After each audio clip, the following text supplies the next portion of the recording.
Bienvenue dans La Leçon, le podcast sur l'art d'échouer. Je suis Pauline Grisoni et aujourd'hui j'ai la joie de discuter avec Manu Payet. Humoriste, acteur, réalisateur, scénariste, animateur radio, actuellement à l'affiche de l'hilarante comédie Selfie qui raconte les dérives de notre monde 2.0, tu es le candidat idéal pour prouver à ceux qui en doutaient encore que l'échec n'empêche pas le succès. Bonjour Emmanuel, tu vas me raconter ta première grosse déception amoureuse. Ça commence oui. comment ? Ça commence comment ? Ça commence par un grand amour. Ça commence par Tu étais une en quelle rencontre classe ? En troisième. En troisième. J'étais en première année de troisième, puisque j'en ai fait 2. D'accord, Voilà. ok. Ça, c'est le premier échec. J'étais en première année de troisième et il y avait à un bloc de pâté de maison, quoi, en gros, de mon collège, un autre collège qui était privé. Moi, j'étais dans le public et Donc forcément, tu devais te dire que les filles devaient être plus jolies dans l'autre collège. C'est toujours comme ça, non ? Je me le disais pas, je le savais. Ah. Donc, on allait souvent traîner à Malin. côté du collège, voilà, privé. Et un jour, on est allé traîner donc à côté de ce collège et j'ai croisé cette fille.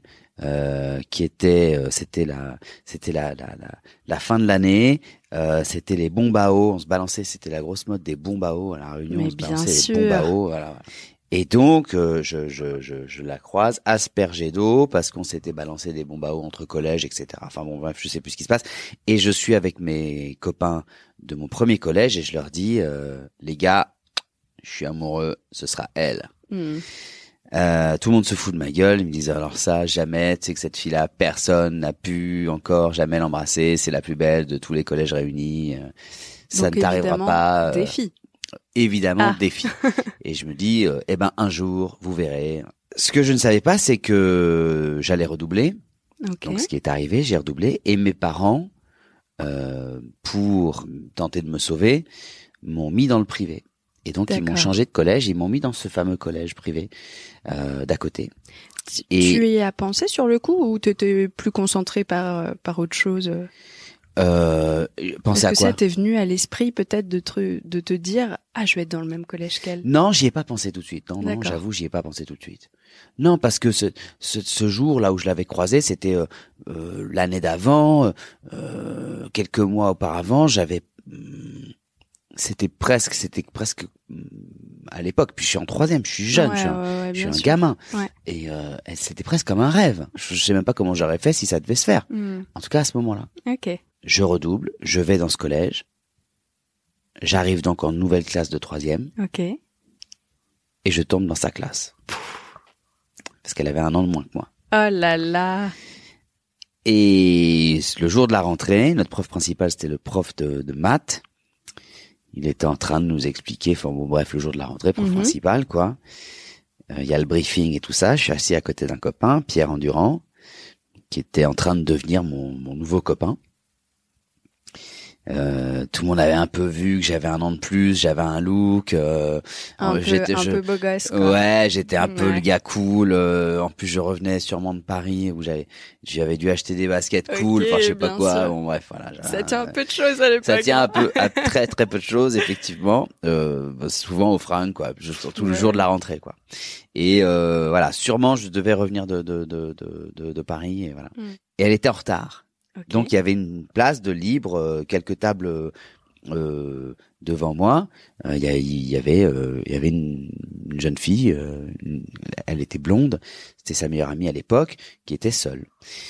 Et tout d'un coup, le cours a commencé depuis un petit quart d'heure, et puis tout d'un coup, bim, elle entre dans la classe. Et L'apparition. là, l'apparition. Ouais. J'ai toujours comparé ça un peu à Sophie Marceau dans L'Étudiante. Je me suis toujours un peu vu Vincent Lindon, quoi. Waouh. Donc la nana, évidemment, débordée déjà, alors qu'elle est en troisième, quoi. Tu vois, ces nanas très belles, les stars du collège. Ouais, où, bien sûr, bien voilà, sûr. pardon, excusez-moi, je sais pas ce qui s'est passé. Il s'est Ouais, passé un truc de ouf, alors qu'on est en troisième, on n'a absolument aucun projet. et rien ne nous déborde. Elle paie pas l'URSSAF, quoi. Voilà. Elle paie pas l'URSSAF, il y a pas de, enfin voilà. Mais il y avait déjà cette espèce de truc hyper de nana occupée, quoi, à être la star du collège, je sais pas. Ouais, déjà, ça, écoute. Et alors qu'elle ne voulait pas l'être, elle n'était pas du tout comme ça, hein. Mais nous, on l'a placée comme ça. Et là, je me dis, waouh, ok, c'est fou en fait, parce que il y a quelques mois, je la croise dans la rue, je dis à mes potes, les gars, je redouble ma 3e et bim, je me retrouve dans sa classe. Mais c'est complètement dingue. C'est presque une pub à redoubler, quoi. Ah mais ouais, carrément. Ouais. C'est carrément. Imagine. Ouais. Et là, je me penche donc sur Pierre, ce garçon qui est en train de devenir mon nouveau copain, qui est toujours aujourd'hui mon copain aujourd'hui, figure-toi. Et je lui dis, mec, c'est pas possible, tu peux pas savoir ce qui s'est passé avec cette fille. Et je lui raconte l'histoire. Et lui aussi, comme mes potes de l'époque, rigole, me rit au nez en disant, mais mec, t'étais un malade. Il va rien se passer du tout. De toute façon, elle est amoureuse d'un seul gars et le gars, voilà, laisse tomber, il ressemble à Tom Cruise, je sais plus quoi. Enfin, mon histoire. C'est vrai que le gars ressemblait un peu à Tom Cruise en plus. Et, et donc, je dis, eh ben, vous verrez, un jour, on sortira ensemble. Il m'a dit, mec, si tu veux pas à nouveau redoubler ta 3e, concentre-toi peut-être sur ce que t'as foiré l'année dernière. T'as raison de le garder en tant que pote. Ah ouais. Ça, c'est quelqu'un de bien. Arrête les challenges, parce que là, donne-toi pour challenge de passer en seconde. Déjà. Ouais, c'est cool. Et non, en fait, j'en étais complètement fou. Ah la vache. Et donc, à la fois. Un vrai coup de foudre, quoi. Ah ouais, vraiment. Et à la fois, donc, j'essayais de pas être trop nul en classe, tout en restant le pitre. J'avais pour moi ma première année de 3e qui m'a un peu aidé sur genre racine carrée de 25, c'est 5. Je le savais, je m'en souvenais de l'année d'avant. Bravo, parce que moi je serais plus capable. Ah ouais, de dire bah ça. moi voilà, c'est un des seuls trucs que j'ai gardé. Et être aussi un peu le clown dans la classe, faire rire, chanter, leur faire découvrir les morceaux qui sortaient à l'époque. Ouais, je me souviens à l'époque, moi j'étais hyper fière d'avoir une bande de potes grands qui avaient donc 1 an de plus que moi. C'est l'époque où la fierté, quoi. Ils étaient en seconde, tu te rends compte. Ouais, t'es assez fort. Bravo. Ah ouais, je sais. Ah bravo. Mais effectivement, c'était un peu ça. Et puis, bah, écoute, à force d'insister ou de,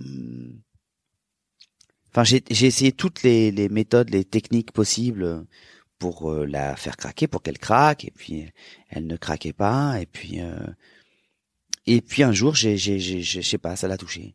Et un jour, elle notait le numéro de chez moi parce qu'avant on donnait le numéro de chez nos parents. Mm-hmm. Elle notait le numéro de chez moi dans son agenda. Il devait y avoir une fête, un anniv ou je sais pas quoi. Et elle rajoute un cœur à côté. Wow. Nous sommes à ce moment-là à Saint-Denis, à La Réunion, rue Jean Châtel. Pour les amateurs de précision et de géographie. J'aime ça. Et je dis, mais pourquoi tu rajoutes un cœur à côté? Elle me dit, bah d'après toi, bêta ou un truc comme ça. Et bim. T'en fais un malaise vagal. Limite. Ah ouais. Limite. Mais bon, j'ai réussi à garder quand même une contenance. Et elle devient, à partir quasiment de ce jour-là, ma petite copine. Oh là là. Voilà. Et là, je deviens, je suis un peu l'autre vedette du collège du coup, parce que clairement. voilà, pas uniquement T'es parce le que nouveau Tom Cruise. Ouais, je suis, j'ai battu Tom Cruise, ouais. C'est Denzel quoi qui arrive et qui et pas uniquement, mais parce que en fait, ils ont tous aimé que ce couple, j'imagine, se forme sous leurs yeux, dans leur classe, pendant l'année, etc. On était un peu le symbole et la mascotte, le couple mascotte de cette année-là. Ok. Parce qu'on était une bonne année en fait, et on était une super classe. Les gens étaient cool, on était vraiment une bonne classe.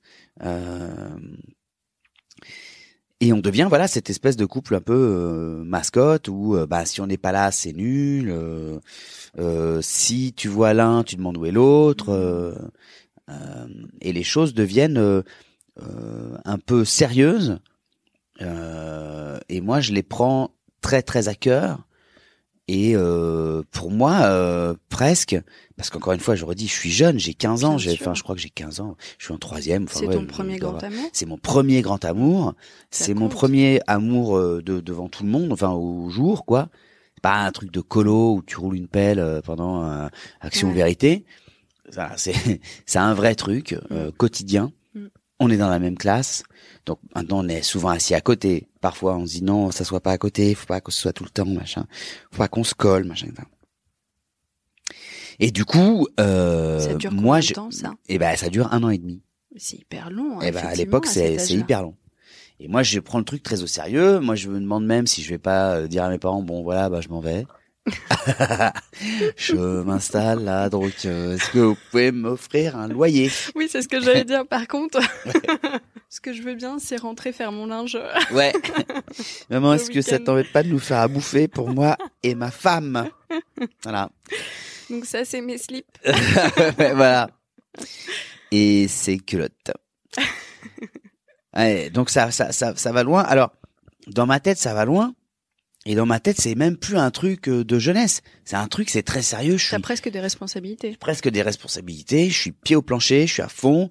Vraiment, je ne me vois pas faire sans elle. Et je sais même pas comment c'était avant. Okay. Pour moi, maintenant, c'est ça. Ouais. Et je l'ai voulu et je l'ai eu et je le garde. Je la garde. Donc, presque par la force des choses, toi aussi tu t'enfermes dans une relation parce que tu t'es tellement imaginé et fantasmé ce moment, tu te dis presque j'ai une telle chance, je peux pas faire autrement, maintenant c'est mon destin quoi. Carrément. C'est un cadeau. C'est un cadeau. J'avais déjà une certaine forme de confiance en moi. Là, je suis pleine bourre. Je suis pleine bourre. Je suis Tony Stark. Je suis Iron Man. J'ai une armure. Je peux faire Saint-Denis, La Réunion, Los Angeles en 8 minutes. D'ailleurs, c'est comme ça que t'es venu. Il y avait des bouchons aujourd'hui et ça t'a quand même bien servi. Exactement. Hein. Ah, ouais. Sauf que l'armure va se fêler. Bah, ça s'appellerait pas la leçon, sinon. Exactement. C'est dommage parce que pour l'instant, elle est belle ton histoire. On a envie L'histoire est belle. Et puis franchement, je me souviens d'une soirée qu'on avait faite chez sa meilleure amie, à côté de laquelle elle était assise le jour de la rentrée, avant d'être en retard. On avait fait une teuf, je sais plus pourquoi c'était, ça devait être pour une fin d'année ou un anniversaire encore, mais on avait dansé et tout. C'était une époque où là je suis en train de parler pour un podcast, le podcast de Pauline. À l'époque, quand on allait en soirée, il fallait venir avec ses disques. Ouais, moi aussi je faisais ça, dis donc. Ouais, bah. Je m'ai vraiment tiré je te remercie, mais moi aussi je faisais ça.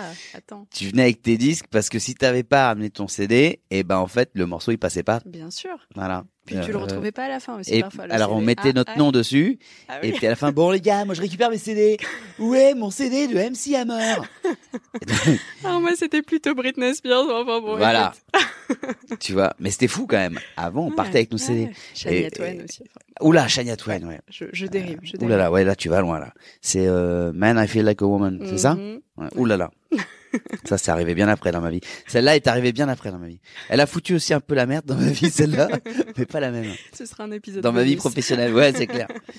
J'arrivais avec mes CD, tout le monde arrivait avec ses CD, on repartait avec, etc. C'était vraiment la soirée à laquelle il fallait être. Et il y a eu un moment où il y en a un ou une qui a mis un morceau de Dirty Dancing, certainement Time of My Life, et on a dansé tous les deux et tout le monde nous applaudissait. Waouh, putain, vous avez trop bien dansé. Tu te présenteras comme délégué l'année prochaine. C'était vraiment c'était vraiment le truc de dingue. Ah ouais. De dingue. Et l'année se termine. Avec de longues vacances scolaires. Exactement. On passe en seconde. On va vérifier quand même au lycée pendant les vacances. Je sais plus à quel moment exactement, mais on apprend assez vite qu'on est dans le même lycée. Ça, on avait fait exprès, on avait postulé, et dans la même classe. Ok. On est presque tous de cette classe de troisième. Presque tous dans la même classe du lycée d'après. Ouais, grande chance. Puisque vous entendez bien. Ouais, ça c'était cool. Franchement, super cool. Petite pensée émue pour les rares qui n'y étaient pas, donc. Bah carrément, ouais, qui ont dû changer, on les embrasse, ouais. La rentrée arrive. moi, je suis Tony Stark puissance 1000 puisque j'arrive, j'ai déjà ma meuf. Ah ouais. Et dans le lycée, et quelle quoi. Meuf. Et quelle meuf. Je ne savais pas, et j'avais évidemment pas, et c'est ce qui a causé le malheur, c'est que quand t'es en seconde, autour de toi, il y a des premières, il y a des terminales. Ouais. Les premières et les terminales, ils ont moins de duvet au-dessus de la bouche quand c'est des garçons. Ils sont un peu plus affirmés. Ils ont une plus grosse moto. Ils sont beaux gosses. Ils vont passer le bac. Ils vont bientôt être des hommes. Voilà, c'est autre chose. Toi, t'es en seconde, t'arrives de ta petite troisième. Quand tu réalises ça, tu serres un petit peu plus fort la main de ta copine. Ouais. Et tu te dis, ouais, va peut-être falloir quand même que je me méfie parce que c'est la jungle. Oui, bien sûr. Tu passais du plus grand de ton collège au plus petit de ton établissement. Hein, c'est... Ouais. Et on est donc au mois de septembre. La rentrée se fait, on fait un premier trimestre. Et puis quasiment un deuxième. Et c'est au mois de mars.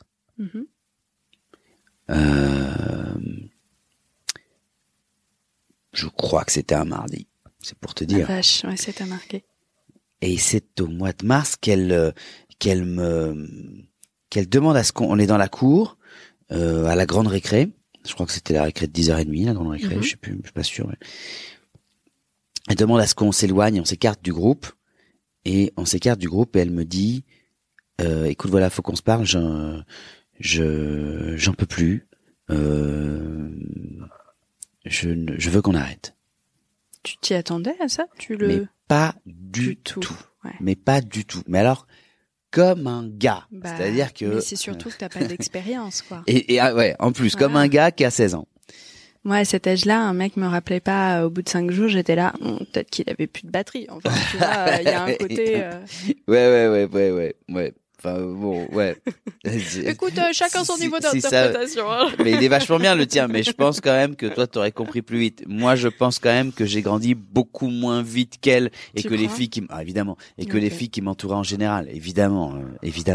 C'est ce qui fait qu'on sera des... J'aurais peut-être fait pencher les statistiques. Si ça, en tout cas, c'est sympa de l'avoir dit. C'est sympa de l'avoir dit, voilà. C'est faux, mais c'est sympa de l'avoir dit. Et là, je me dis, mais attends, mais c'est qu'est-ce qui se passe là? C'est quoi le truc exactement? Qu'est-ce qui se passe? Et je me rends compte qu'elle est sérieuse. Elle a de la peine de me le dire, ce qui me fait encore plus me dire qu'elle l'est. Ouais. Et là, je réalise que je l'ai perdu.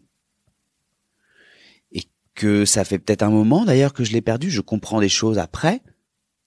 A posteriori, je me dis c'est pour ça que ça, c'est pour ça que ça. Truc que j'avais pas du tout analysé à l'époque, enfin au moment où ça se passait. Et le pire, c'est qu'on était dans la même classe. L'enfer. Donc l'enfer. Donc voilà, Vincent, ça te dérange pas de te mettre à côté de Manu parce qu'en fait, on va plus se mettre à côté parce qu'on est plus ensemble. Quoi ? Vous êtes plus ensemble ? Voilà. Les profs. Bon, alors j'ai appris que Manu, vous étiez séparés, donc alors c'est pas la peine. Alors je sais peut-être un moment difficile, mais on va pas en faire non plus tout un fromage parce qu'on a une année à poursuivre, il y a un programme à suivre. Quoi ? Ah non, mais on était c'est les personnalités publiques, quoi. Ouais, on était personnalités publiques. Bah le communiqué officiel. Un peu. Meghan et Harry, enfin. ouais, exactement, qui s'affranchissent. On va vivre au Canada, sauf que là, elle est à vivre au Canada sans moi, tu vois. Ouais. Et là, je me souviens très bien, j'avais un petit scooter à l'époque, j'avais un Rapido, pour ceux qui connaissent, c'était Peugeot qui faisait ça. Et franchement, il était cool mon Rapido, c'était le noir et gris, pour ceux qui veulent les précisions. C'était le Rapido noir et gris, donc c'était la deuxième génération. Ils étaient vraiment très très cool. Et tout d'un coup, ce Rapido était devenu tout petit, mais tout petit. Oh. Je me disais, mais mon Dieu, mais mon scooter était beaucoup plus grand que ça hier. C'est pas possible. Il a plu dessus ou quoi? Et je crois qu'en fait, ce moment-là m'a fait grandir moi d'un coup. Tu vois? Je monte sur mon scoot, je pleure, mais alors toutes les larmes de mon corps. Et au feu rouge, il y a des gens qui se penchent vers moi. Ça va, jeune homme? Ça va aller ou pas? Oui, ça va aller, madame. Merci beaucoup. Au moins, tu restais poli. Oui, j'ai pas dit vieille peau. J'ai dit... Mon pauvre. Et donc, je rentre chez moi. Et là, je commence à déprimer. Ah ouais.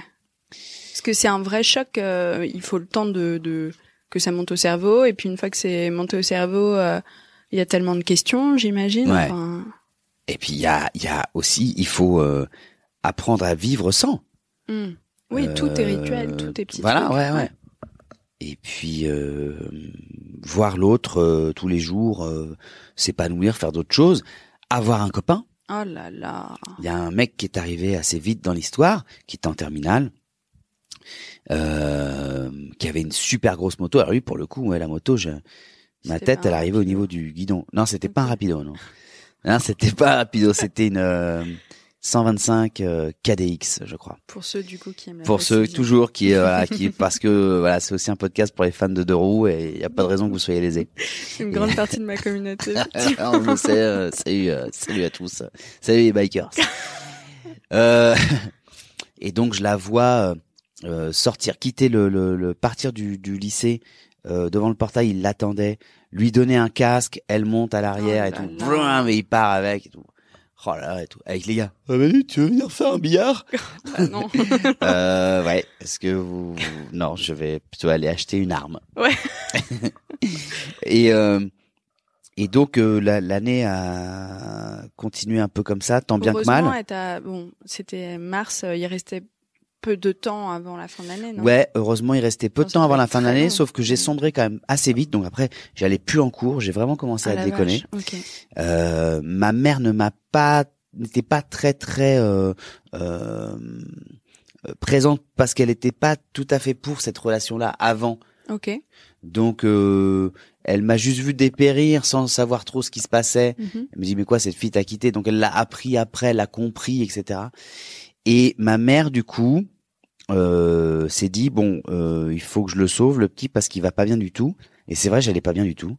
Et mes parents m'ont inscrit dans une pension. Et donc ils m'ont envoyé en pension à 4 heures d'avion de là, en Afrique du Sud. D'accord. Voilà. Complètement dépaysant.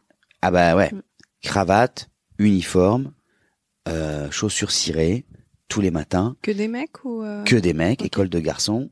Et surtout, école anglaise.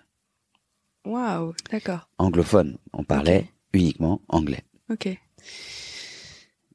Et je me retrouve... Ça devait être dur au départ. Ah oui, c'était dur, ouais. Parce que c'est un âge où on parle extrêmement mal anglais, non? Ah bah c'est un âge où... Enfin moi j'avais déjà une bonne oreille, ça m'a un peu sauvé. Okay. C'est que je me démerdais pas mal et moi je connaissais toutes les paroles des chansons que j'écoutais beaucoup. Ah oui, d'accord. Par cœur, mine de rien, ça m'a quand même pas mal aidé. Ah, bien sûr. Donc j'avais déjà un peu un semblant de base sans savoir que je l'avais. Et puis j'étais bon en langue à l'école de toute façon. Français, anglais, espagnol, j'étais bon. J'ai fait du latin et tout ça. J'étais latiniste, oui. Voilà, je ne l'ai jamais dit. Je vous révèle aujourd'hui, j'étais latiniste. Vita bella est, bon. Donc du coup, je m'en suis plutôt pas mal sorti. Okay. Et puis après, surtout, j'ai aimé apprendre cette langue. J'ai voulu la parler comme eux la parlaient. Donc, mais alors là, ça te sortait de tout ce qui avait fait ton chagrin, en fait. Bah, en fait, mon chagrin m'a accompagné pendant une longue partie de ma scolarité là-bas. J'écrivais des lettres aux copains pour savoir comment ça allait, etc. Mais je me construisais aussi autrement, différemment et loin. Et ça m'a quand même sauvé, quoi, je pense. Et sans ton personnage, le personnage que vous étiez créé à deux, cette troisième personne qui n'existait plus. Là, c'était à nouveau Emmanuel que personne ne connaît, qui peut repartir sur une page blanche, j'imagine. Oui. Aussi. Qui se construit lui-même. C'est-à-dire que, enfin, sans l'autre, sans dire, ok, alors moi je suis peut-être un peu nul, mais voici ma meuf. Ouais, c'est ça. Donc voilà, exister par soi-même et voilà, je suis devenu un peu plus moi, bon, que j'étais déjà avant quand même, hein, mais enfin bon, j'ai été élu meilleur ambassadeur de l'école depuis 1877. Arrête. Ouais. Donc c'est te dire. J'ai pas vu ça dans ta page Wikipédia. Non, je ne veux pas que ça se sache. J'ai vraiment pris à cœur cette vie là-bas. Je me suis fait des amis, des frères. Je suis retombé amoureux, bien sûr, heureusement, de filles qui parlaient anglais, ce qui les rendait encore plus charmantes. Bien sûr. Et j'ai vu plein de films. On avait le droit d'aller au cinéma le week-end. Voilà, je me suis fabriqué là-bas. J'ai appris la batterie, j'ai appris la guitare. Mais c'est génial comme internat. Ouais, c'était super. C'était vraiment super. Même si c'était hyper sévère, j'ai appris plein de choses. Mais t'en avais peut-être besoin à ce moment-là. Et j'en avais besoin. Ouais. Ben c'est ça. La leçon, elle est là. C'est que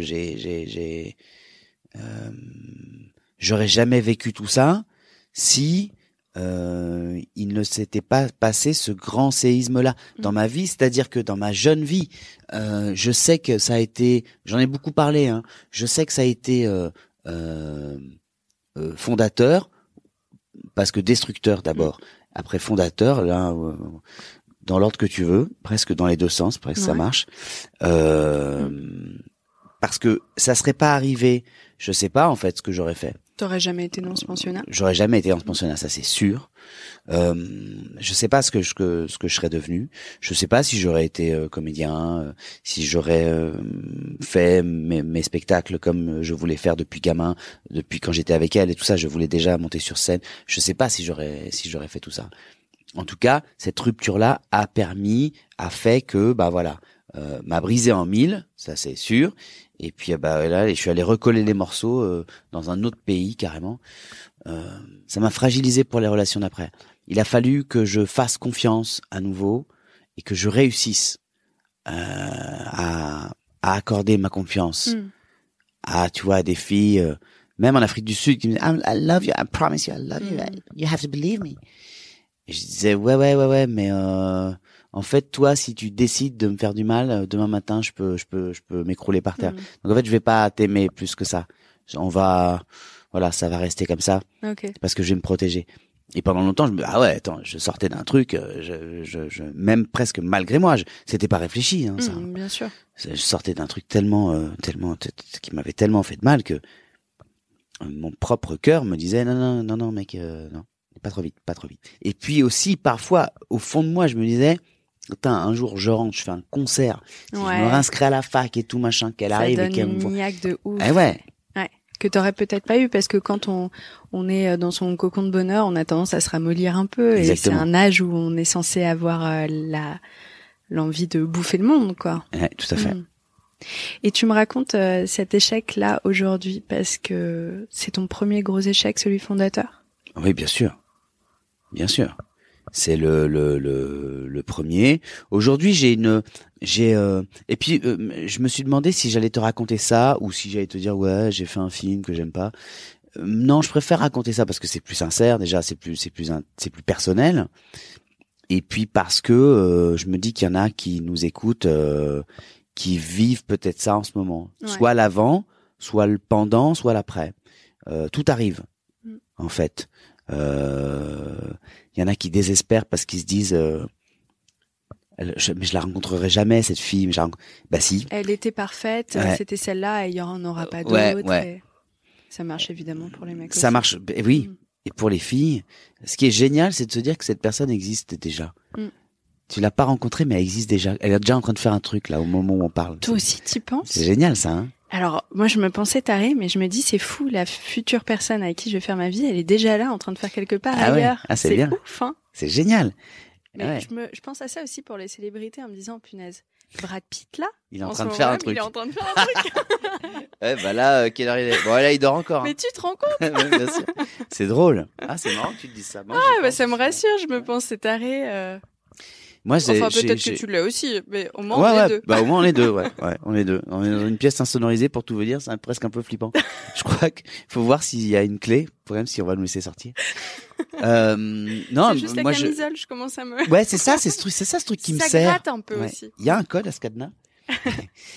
Non, c'est ça, c'est ce que je disais aussi à ma femme.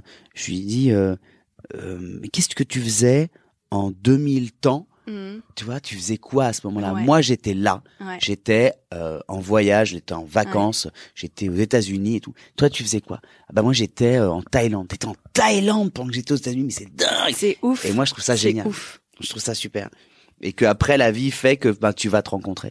Et peut-être que cette première nana-là, elle t'a permis d'apprendre à te protéger, de tout même. Moi, je pense que rien n'arrive par hasard, et peut-être que ça t'a donné une petite pierre à l'édifice pour ta relation. Ah bah totalement, aujourd'hui. bien sûr. Ça s'entretient une histoire. Mm. Et quand t'as envie qu'elle dure, c'est à toi d'en prendre soin. Même tu vois les toutes récentes histoires, les histoires qui démarrent et tout, t'as tendance à mettre de la passion dedans. T'étais où? Mais t'étais où? Pourquoi tu répondais pas? Tu veux me rendre dingue? Tu veux que je meure? Ça, il faut quand même faire attention, il faut lever un peu le pied parce que l'autre, tu peux la rendre quand même, lui ou elle, dire ok, ce gars est complètement ouf. Ouais. En fait, il faut faire attention à tout ça. Tout ça, ça doit se faire avec de la mesure, etc. Et c'est vrai que ce sont des choses que j'ai apprises parce que c'est des trucs que j'ai pu mal faire justement Bien à sûr. l'époque. Très mal faire. C'est normal. J'étais beaucoup plus jeune. Bon, eh bien, on lui dit merci à cette jeune fille qui t'a brisé le cœur. C'est Oui, très bizarre à dire, bien mais sûr, bien c'est sûr, vrai. bien sûr. Et j'espère que voilà, écoute, qu'elle est heureuse comme moi je Peut-être le en suis. Thaïlande, peut-être au ouais, Portugal, on sait ouais, pas. on sait alors pas. qu'il est. En tout cas, où qu'elle soit, et que tous ses potes et ses copains et ses copines de troisième là, que tous le soient aussi parce que c'était des super années. De belles années. Ben, merci beaucoup, Emmanuel. Merci, C'était Pauline. hyper agréable et très intéressant d'entendre ton histoire. Merci. Merci à toi. Un immense merci à Manu Payet pour cet épisode d'Anthologie. J'espère que ça vous a plu. Si c'est le cas, n'hésitez pas à nous mentionner tous les deux sur vos réseaux. Pour rappel, Paulette_Grisoni sur Instagram, podcast LL sur Twitter et La Leçon Podcast sur Facebook.